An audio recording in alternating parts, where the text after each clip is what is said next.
This was a great trial of strength between the British and German air forces. Can you conceive a greater objective for the Germans in the air than to make evacuation from these beaches impossible, and to sink all these ships which were displayed almost to the extent of thousands? Could there have been an objective of greater military importance and significance for the whole purpose of the war than this? They tried hard, and they were beaten back. They were frustrated in their task. We got the army away, and they have paid fourfold for any losses which they have inflicted. Sir, when we consider how much greater would be our advantage in defending the air above this island against an overseas attack, I must say that I find in these facts a sure basis upon which practical and reassuring thoughts may rest. I will pay my tribute to these young airmen. The great French army was very largely, for the time being, cast back and disturbed by the onrush of a few thousands of armored vehicles. May it not also be that the cause of civilization itself will be defended by the skill and devotion of a few thousand airmen? There never has been, I suppose, in all the world, in all the history of war, such an opportunity for use. The Knights of the Round Table, the Crusaders, all fall back into the past, not only distant, but prosaic. These young men going forth every morn to guard their native land and all that we stand for, holding in their hands these instruments of colossal and shattering power, of whom it may be said that every morn brought forth a noble chance, and every chance brought forth a noble night, deserve our gratitude, and to all the brave men, in so many ways and on so many occasions, are ready and continue ready to give life and all to their native land.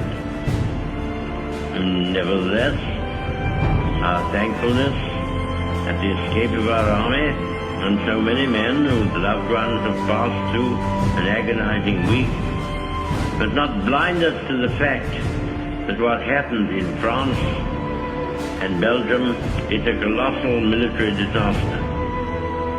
The French army has been weakened, the Belgian army has been lost, a large part of those fortified lines upon which so much faith had been reposed is gone. Many valuable mining districts and factories have passed into the enemy's possession. The whole of the Channel ports are in his hands, with all the tragic consequences that follow from that.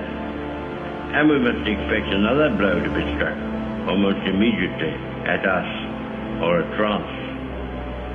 We are told, sir, that Herr Hitler has a plan for invading the British Isles. This has often been thought of before. When Napoleon lay at Boulogne for a year with his flat-bottom boats and his grand army, he was told by someone, there are bitter weeds in England. There are certainly a great many more of them since the British expeditionary force returned.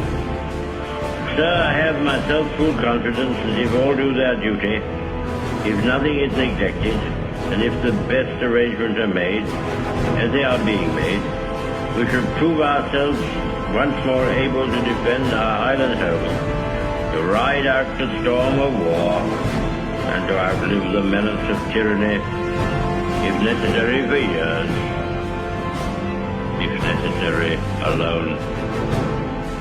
At any rate, that is what we are going to try to do. That is the resolve of His Majesty's government, every man of them. That is the will of Parliament and the nation. The British Empire and the French Republic, linked together in their cause and in their need, will defend to the death their native soil, aiding each other like good comrades to the utmost of their strength. We shall go on to the end.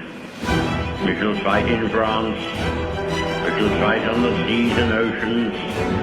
We shall fight with growing confidence and growing strength in the air.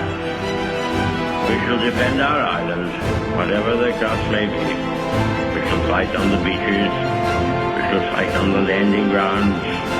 We shall fight in the fields and in the streets. We shall fight in the hills. We shall never surrender. And if, which I do not for a moment believe, this island or a large part of it were subjugated and starving, then our empire beyond the seas, armed and guarded by the British fleet, would carry on the struggle until, in God's good time, the new world, with all its power and might, steps forth to the rescue and the liberation of the old.